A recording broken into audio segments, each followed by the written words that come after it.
Breaking news आहे update कंदासीं। वाक़ई सदर मुमलिकत इलेक्शन कमीशन के आम चूंडनि जी तारीख़ जी तजवीज़ करे छॾी आहे। इलेक्शन कमीशन आज़ादाणनि ऐं मुनसिफ़ाणनि चूंडनि लाइ आइनी ऐं क़ानूनी क़दमनि जी पाबंदी करे सदर जो ख़त लिखियो वियो आहे।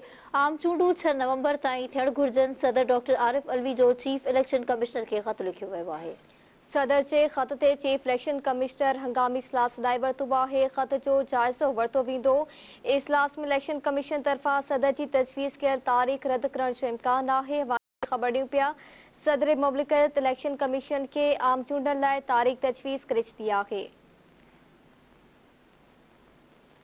वधीक तफ़सील मालूम कंदासीं। टेलीफोन लाइन ते मौजूद आहे इस्लामाबाद मां ब्यूरो चीफ नज़ीर चारण। जी नज़ीर, छा अपडेट्स आहिनि?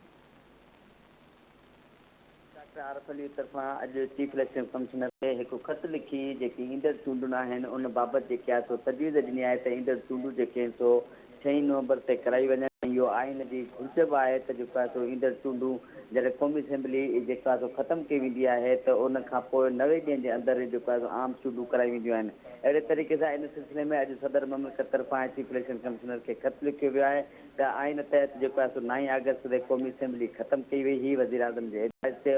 उन खां पोइ 90 ॾींहंनि जे अंदरि जेके आहिनि सो आम चूंडूं थियणु घुरिजनि। ऐं इन सिलसिले में सदर मुमलिकत ख़त में इहो बि ॼाणायो त मां इन सिलसिले में चीफ इलेक्शन कमिश्नर खे पहिरीं बि जेको आहे सो मुलाक़ात जी दावत ॾिनी हुई त तव्हां मुलाक़ात कयो ऐं मुलाक़ात जी दावत जेको आहे सो रद्द करे छॾी चीफ इलेक्शन कमिश्नर। ऐं अॼु जेको आहे सो इन सिलसिले में कानून वारे वफ़ाक़ी वज़ीर ऐं कानून जे सूबाई वज़ीरनि सां मुलाक़ात थी आहे ऐं इन ॻाल्हि ते इतफ़ाक़ कयो आहे त ईंदड़ चूंडूं जेके आहिनि सो इतफ़ाक़ सां राय सां थियणु घुरिजनि ऐं क़ौमी असेंबली ऐं जेके सूबाई असेंबली जूं इलेक्शन आहिनि उहे हिकु ॾींहं ते इतफ़ाक़ करण जो जेको आहे सो इतफ़ाक़ कयो आहे। अहिड़ी मुलाक़ात खां पोइ सदर मुमलिकत तरफ़ां चीफ इलेक्शन कमिश्नर खे ख़त लिखियो वियो त ईंदड़ चूंडूं जेके आहिनि सो क़ौमी असेंबली जी मुदत 90 ॾींहंनि खां पोइ जेको आहे सो थियणु घुरिजनि। जेका तारीख़ 6 नवंबर सूमर जो ॾींहुं थिए थो त उहा जेकी ईंदड़ इलेक्शन आहे आम चूंडुनि जो जेकी तारीख़ आहे उहा 6 नवंबर रखी वञे। अहिड़े ख़त खां पोइ जेको आहे सो chief election commissioner Sikandar Sultan Raja तरफ़ां हंगामी इजलास इलेक्शन कमीशन जो सुभाणे तलब करे वरितो आहे जंहिंमें जेको आहे सो इलेक्शन कमीशन जे जेका जेके नुमाइंदा आहिनि उहे शरीक थींदा। उन सां गॾोगॾु जेके इलेक्शन कमीशन जा वकील ऐं सीनियर लीगल टीम जेके आहिनि उहे जेके इन इजलास में शरीक थींदा। ऐं ख़ासि तौर ते जेको सदर मुमलिकत तरफ़ां अॼु ख़त लिखियो वियो आहे ईंदड़ ते चूंडूं कराइण जे हवाले सां जेकी तजवीज़ ॾिनी वई आहे तारीख़ जी तजवीज़ जेकी ॾिनी वई आहे 6 नवंबर ते उन मामले ते गौर वीचार कयो वेंदो। पर ज़रनि इन ॻाल्हि जी जेको आहे सो तस्दीक कई आहे त सुभाणे जेकी इलेक्शन कमीशन जो हंगामी इजलास थी रहियो आहे उहा उन में जेको आहे सो गौर वीचार खां पोइ जेकी सदर मुमलिकत तरफ़ां तजवीज़ ॾिनी वई आहे ईंदड़ चूंडुनि जे हवाले सां उहा तजवीज़ जेको आहे सो रद्द करण जो इम्कान आहे। ठीकु आहे नज़ीर, अवां लाइन ते मौजूदु रहिजो। अवां सां वधीक अपडेट वठण जो सिलसिलो जारी रहंदो। नाज़रीन, अपडेट कंदासीं वाक़ई सदर मुमलिकत इलेक्शन कमीशन खे आम चूंडुनि लाइ तारीख़ तजवीज़ करे छॾी आहे। इलेक्शन कमीशन आज़ादाणनि ऐं मुनसिफ़ाणनि चूंडुनि लाइ आइनी ऐं क़ानूनी क़दमनि जो पाबंद करे सदर जो ख़त लिखियो वियो आहे। आम चूंडूं 6 नवंबर ताईं थियणु घुरिजनि। सदर डॉक्टर आरिफ अलवी जो chief election commissioner Sikandar Sultan राजा खे ख़त लिखियो वियो आहे। सदर जे ख़त ते चीफ इलेक्शन कमिश्नर हंगामी इजलास सॾाए वरितो। ख़त जो जाइज़ो वरितो वेंदो। इजलास में इलेक्शन कमीशन तरफ़ां सदर जी तजवीज़ कयल तारीख़ रद्द करण जो पिणु इम्कान आहे। ब्रेकिंग न्यूज़ आहे अपडेट करे रहिया आहियूं नाज़रीन। वाक़ई सदर मुमलिकत इलेक्शन कमीशन खे आम चूंडुनि लाइ तारीख़ तजवीज़ करे छॾी आहे। अहम ख़बर आहे इलेक्शन कमीशन आज़ादाणनि ऐं मुनसिफ़ाणनि चूंडुनि लाइ आइनी ऐं क़ानूनी क़दमनि जी पाबंदी करे सदर जो ख़त लिखियो वियो आहे। आम चूंडूं 6 नवंबर ताईं थियणु घुरिजनि। सदर डॉक्टर आरिफ अलवी जो chief election commissioner Sikandar Sultan राजा खे ख़त लिखियो वियो आहे। सदर जे ख़त ते चीफ इलेक्शन कमिश्नर हंगामी इजलास सॾाए वरितो आहे। ख़त जो जाइज़ो वरितो वेंदो। इजलास में इलेक्शन कमीशन तरफ़ां सदर जी तजवीज़ कयल तारीख़ रद्द करण जो इम्कान आहे। तफ़सील वठंदासीं। टेलीफोन लाइन ते मौजूदु आहे सीनियर तजिया निगार ज़ोहेब ज़रदारी साहब। जी ज़ोहेब साहब, अस्सलाम वालेकुम। वालेकुम सलाम। ज़ोहेब साहब, इलेक्शन कमीशन के सदर मुमलिकत तारीख़ तजवीज़ कई आहे, इन बाबति तव्हां छा चवंदा? इहो थियणो हो, कुझु ॾींहंनि खां इहे ॻाल्हियूं हली रहियूं हुयूं ऐं सदर साहब जी बेचैनी उहा असांखे नज़र बि अची रही हुई। सदर साहब कुझु ॾींहं अॻु में बि हिकिड़ो चीफ इलेक्शन कमिश्नर खे ख़त लिखियो हुयो ऐं हुन में हुनखे घुरायो हुयो त तव्हां मूं वटि अचो त सलाह मशवरो करे पाण इलेक्शन जी डेट अनाउंस कयूं।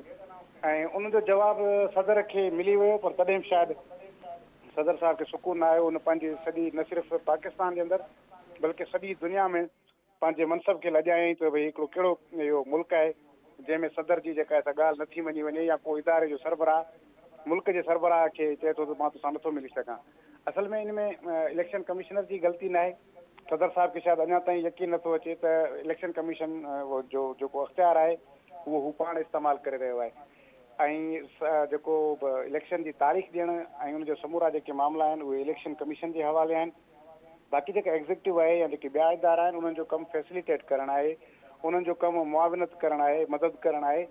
तंहिंजे करे मुंहिंजे ख़्याल में सदर साहिबु हिकु त साॻियो भेरो वरी उहा शइ वर्जाई आहे, उहो बिल्कुलु बि इनखे इन जो अख़्तियार नथो रखे त हू का इलेक्शन जी तारीख़ ॾिए। पर अॼु बि जेको ख़त आहे ख़त में बि हुन तजवीज़ जो लफ़्ज़ इस्तेमालु थियल आहे, सजेस्ट कयो आहे हुन ऐं सजेशन न मञण जो पाबंद आहे या न मञे उहो इलेक्शन कमीशन जी मर्ज़ी आहे। पर मुंहिंजे ख़्याल में हिकु भेरो ॿीहर सदर साहिबु जेको आहे सो हिकिड़े उन जो जेको हिकिड़ो सबूत ॾिनो आहे त हुनजी पार्टी में असां रुगो इमरान ख़ान खे सम्झंदासीं त शायदि उहो अजीब ग़रीब क़िस्म जूं ॻाल्हियूं ऐं फ़ैसिला कंदो आहे।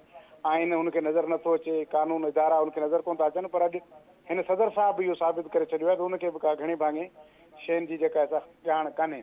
ऐं इन में मुंहिंजे ख़्याल में इन में को वॾो मसइलो कोन्हे। इहो ज़ाहिर आहे इलेक्शन कमीशन जो अख़्तियार आहे, उहा इन जो जवाबु ॾेई मोकिले छॾींदो त भई असां तव्हांजा पाबंद न आहियूं।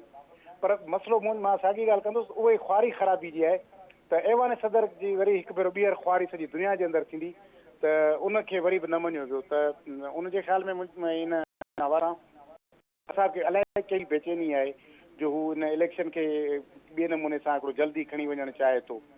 त इलेक्शन कमीशन हा इहो आहे हिकिड़ो प्रेशर ज़रूरु ठहंदो थी सघे थो जल्द ई इलेक्शन कमीशन पाण इलेक्शन जी डेट ॾेई छॾे, छाकाणि त जेकॾहिं उन्हनि डिलिमिटेशन जी डेट ॾेई छॾी आहे त उन डिलिमिटेशन जे पीरियड खां पोइ 57 खां ॾींहंनि खां 60 ॾींहंनि ताईं जे अंदरि अंदरि शेड्यूल ॾियणो हूंदो इलेक्शन कमीशन खे।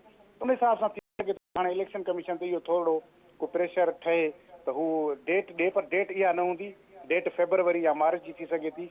9 नवंबर या 6 नवंबर ते सवाल ई पैदा कोन थो थिए, छाकाणि एसी ताईं त नयूं तकबंदियूं कोन थी सघंदियूं त इलेक्शन किथां थींदी। मुंहिंजे ख़्याल में सदर साहिबु वेंदे वेंदे पाण हाणे ख़ैर उहिदे तां लही वियो आहे, हाणे रुगो इंटेरियम पीरियड ताईं वेठो आहे। आख़िर में पंहिंजो पाण खे पंहिंजी सॼी दुनिया खे पाण ते खिलायो अथई। ज़ोएब साहब अवां जी वॾी महिरबानी वक़्तु ॾियण लाइ। नाज़रीन टेलीफोन लाइन ते सीनियर तजज़ियागार ज़ोहेब ज़रदारी साहब मौजूदु हो।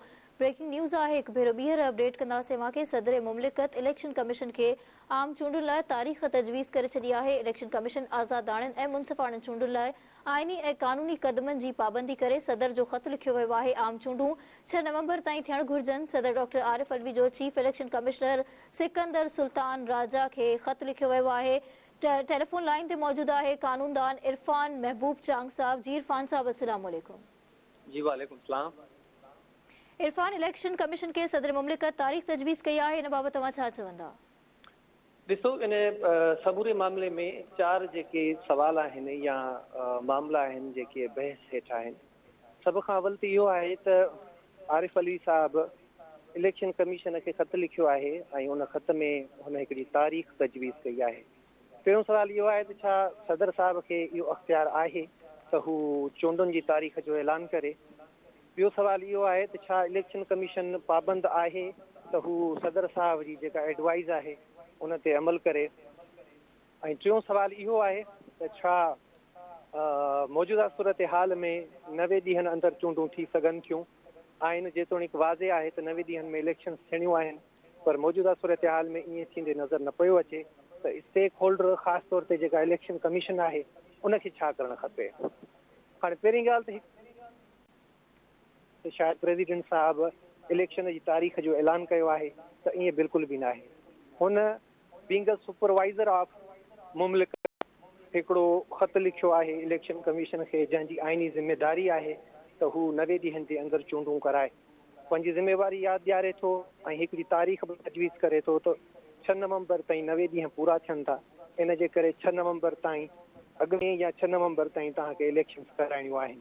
सो आइन में इलेक्शन कमीशन ते काई बि अहिड़ी पाबंदी न आहे त हू आरिफ अलवी प्रेसिडेंट साहब जी काई बि जेको आहे सो सजेशन ते अमल दरामद करे। ॿियो सवाल इहो आहे त छा प्रेसिडेंट साहब इलेक्शन जी तारीख़ जो ऐलान करे सघे थो। पाण जेकॾहिं आइन जो जाइज़ो वठंदासीं त उनजो आर्टिकल 58 बिल्कुलु वाज़े आहे, जंहिंमें इहो वाज़े तौर ते प्रेसिडेंट खे अख़्तियार ॾिनल आहे त हू इलेक्शन जी तारीख़ जो ऐलान करे सघे थो। पर इतिहादी हुकूमत इलेक्शन एक्ट में तरमीम कई। हाणे ॿ जेके प्रोविजन आहिनि, प्रोविजन ऑफ लॉ ॿ आहिनि जेके हिन वक़्तु बहस हेठि आहिनि ऐं जन ते हिन वक़्तु बहस कयो पियो वञे। पाण जेकॾहिं कॉन्स्टिट्यूशन जी ॻाल्हि कयूं त उहो supreme law of the land आहे। बाक़ी जेके बि कानून आहिनि उहे इन मां कॉन्स्टिट्यूशन मां निकिरनि था। मदर लॉ जेको आहे उहो कॉन्स्टिट्यूशन आहे। सो पाण जेकॾहिं चऊं त इलेक्शन एक्ट में जेका अनाउंसमेंट ऑफ डेट आहे उन जो अख़्तियार ॾिनल आहे इलेक्शन कमीशन खे, ऐं कॉन्स्टिट्यूशन जे आर्टिकल 58 में जेको पावर आहे उहो ॾिनल आहे प्रेसिडेंट खे। त हाणे इन्हनि ॿिन्ही कॉन्स्टिट्यूशन ऐं इलेक्शन एक्ट में प्रिविलेज कहिड़ो कंदो त सेकेंडरी लॉ अची बीहे थो इलेक्शन एक्ट। इन जे करे कॉन्स्टिट्यूशन में जेका शइ लिखियलु आहे उहा सुप्रीम आहे, उहा सभिनी ते प्रिविलेज कंदी। प्रेसिडेंट साहिबु जेकॾहिं चाहे त चूंडुनि जी तारीख़ जो ऐलान करे सघे थो। मौजूदा सिचुएशन पाण ॾिसूं त 90 ॾींहंनि में जेका इलेक्शन आहे उहा थींदे नज़र कोन पई अचे, छो जो इलेक्शन कमीशन खे तकबंदियूं बि करणियूं आहिनि ऐं उन में घटि मां घटि बि उन्हनि खे 4 महीना लॻंदा।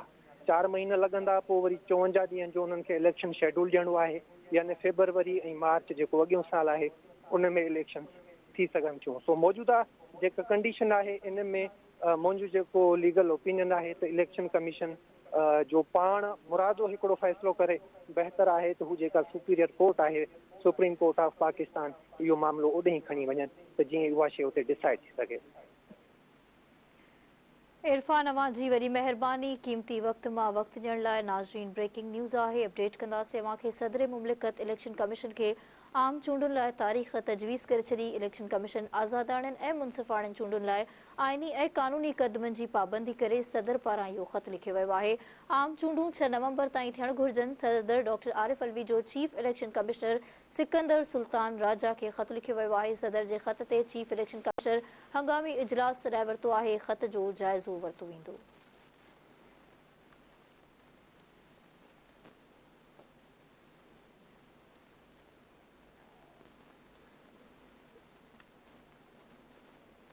जी नाज़रीन, अवां खे आगाह कयूं पिया। सदर मुमलिकत इलेक्शन कमीशन खे आम चूंडनि लाइ तारीख़ तजवीज़ करे छॾी आहे।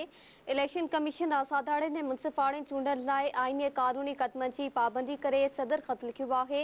आम चूंडूं 6 नवंबर ताईं थियणु घुरिजनि। सदर आरिफ अलवी जो चीफ इलेक्शन कमिश्नर खे ख़त।